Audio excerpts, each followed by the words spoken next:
Welcome to The Happy Writer, a show about creating and sustaining a long-term author career. My name is Patty Jansen, writer of science fiction and fantasy. I've published independently since 2011.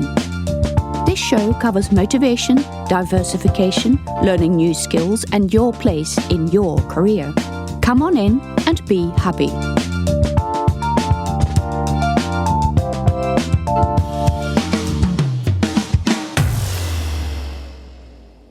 In episode 72 of The Happy Writer, I'm going to be talking about self-promotion. This is traditionally a subject that writers have a lot of trouble with. There are writers who do far too much self-promotion and are not really doing it in a smart way. These are the people that you will see posting buy my book links everywhere, whether it's appropriate or not. But by far the biggest group of writers are entirely the opposite. They do too little self-promotion because it feels tacky, because it makes you feel like a second-hand car salesman, and everyone knows how much people hate those. Most people find it embarrassing to talk about themselves or push their own work forward. There is good self-promotion and bad self-promotion. Most people wouldn't think that it requires too much skill to determine which is which. But then again, those people might come into a group and get confused by what they see other people do, and they may waste a lot of time and energy on self-promotional activities that are useless at best. So I will give you some broad guidelines for where you should self-promote and where you shouldn't, and that vast grey area in between, where you can self-promote if it meets certain guidelines. But before I do that, I probably need to step even further back and determine what is actually self-promotion. For the purpose of this episode, I will define self-promotion as posting any material, any links from which you get visibility or another benefit, whether by links or not. For example, any blog posts with the aim of getting traffic, or Facebook pages with the aim of getting followers or likes, or to any other social media account where you derive some sort of benefit, no matter if that's financial or not. Those things will be defined as self-promotion. The obvious one of this, of course, is buy links to your books. You really shouldn't post these in forums or social media groups, unless the group is specifically set up for that, but more about that later. Let's first mention the places where you should self-promote, and where a lot of writers still are hesitant of doing so. These are the places that you own. These would be your website, your newsletter, your Facebook page, and all your other social media accounts. It would be any kind of place where you control the content, not public groups or moderated groups or message apps or anything like that, but anything where you control the content and where people have liked or subscribed or whatever because they are interested in your books. I think quite a lot of writers do far too little self-promotion, especially with their newsletter. In an older episode about content for your newsletter, I mentioned that you should always have links to your books somewhere in the newsletter.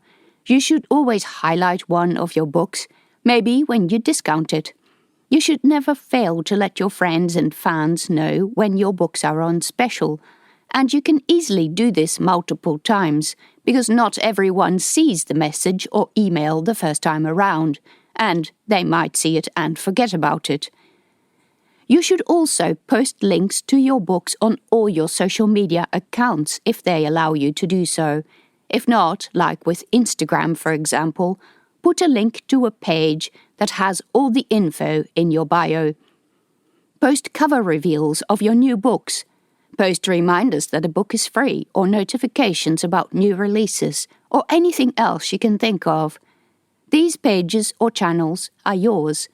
Make sure you don't neglect to self-promote there. Many of those people will have subscribed because they liked one of your books, and you don't want them to hang around because of the pictures of your dogs. You want to remind them why they're there, and you don't have to hold back about promoting your books because that's the reason they have come. I think a lot of people are too hesitant about that. and they think they have to write newsletters or news updates about things that are not related to their books, so as not to sound pushy or salesy. But to be honest, that's just wasting your audience, because those people are there because of your books.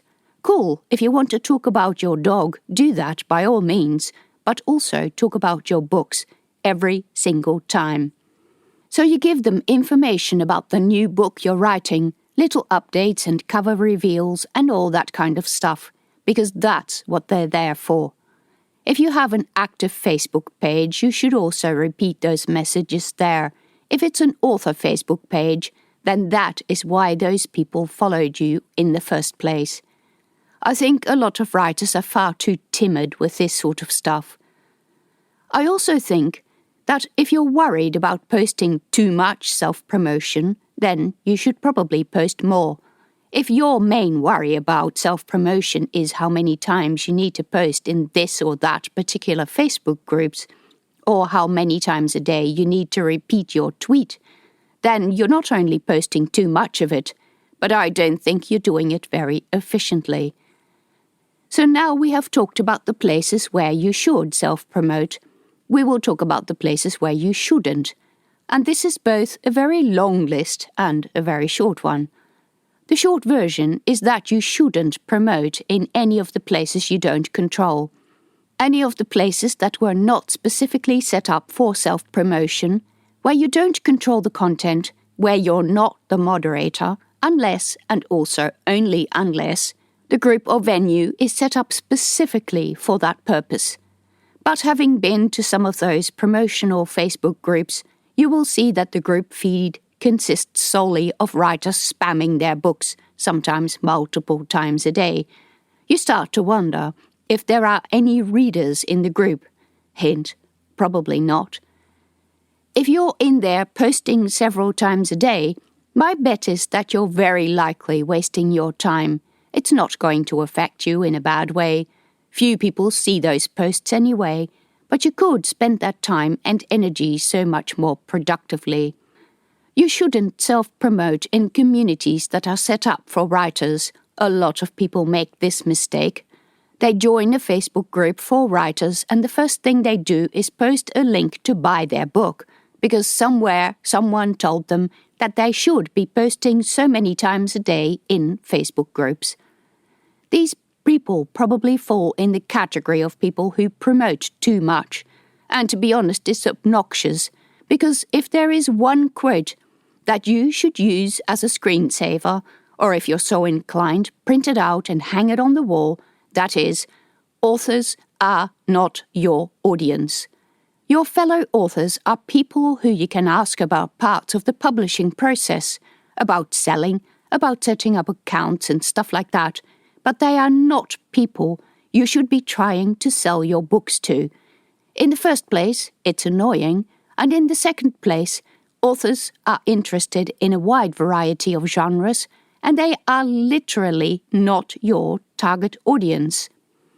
The other thing that you then also shouldn't do is to start direct messaging these people in forums or groups with links to your book, either by asking them to buy it or asking them to promote it for you. Again, authors are not your target audience, and if those people happen to be annoyed enough to report the message to the group moderator, it will get you banned. Writers' groups are not for selling, and they are not even for accessing the group members through direct messages. Don't do this. Don't do this on Facebook. Don't do this on Twitter. Don't do this on any of the other forums you might be on. Don't do it on Instagram. Don't do it via email. Just don't do it. It's ineffective. It makes people angry. It will get you banned from communities. When you are admitted to a community, make sure that you read the terms and conditions to check what level of self-promotion is allowed.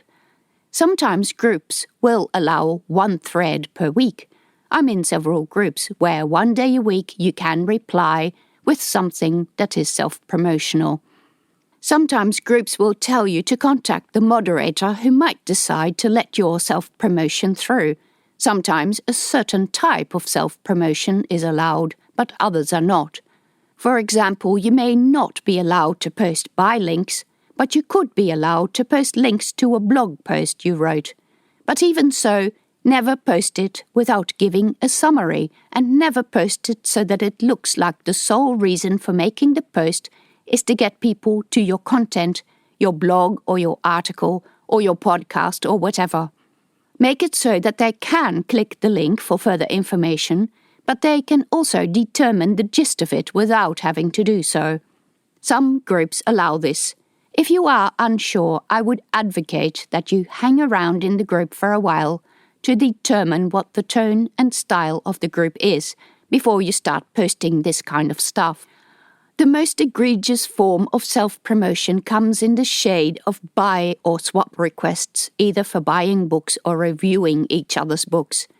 Some people will find books of other author members in the group, will promote or repost links to those, and then will send you a message demanding that you do the same for them because they did it for you.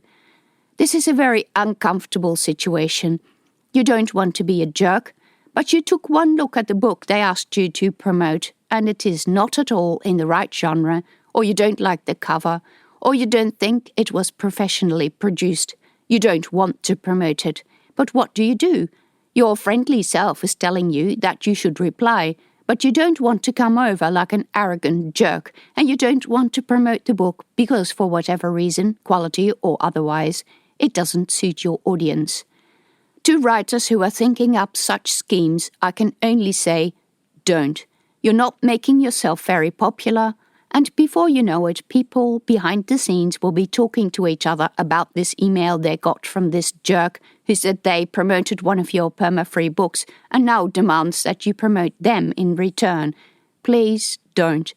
If you want to do this, and there are authors who are open to this, email them first and ask them. A lot of the time, the answer will probably be no, because they don't promote books, they don't promote other authors' books, or other valid reasons. But you might get lucky with one or two of them, if they take a look and like the look of your book. This is where having a good product comes in, by the way. You also have to do your research very carefully and approach only authors who are in exactly the same genre as you are and distribute their books in the same way. If they are in Kindle Unlimited and you're not, they're not really going to be interested. Also, the other way around. Be very careful and very diligent with this sort of stuff. If you definitely want to target a particular author or their books, there are paid options available in the form of Amazon ads, where you can target exactly which book your ad appears on, and pay-per-click BookBub ads, where you can target the precise author. So, these are my thoughts on self-promotion. If you're worried you're doing too much, you're probably doing too little. Self-promote only to the places that you own, and be careful about asking for swap requests. Other authors are not your target audience. In the next episode, I will talk about returns on Amazon and what you should do about them. Thank you for listening to the Happy Writer Show. Check out links and information about other episodes on my website at pattyjansen.com, where you can also find out about my books. You can support me by subscribing to the show or on Patreon at patreon.com/pattyjansen.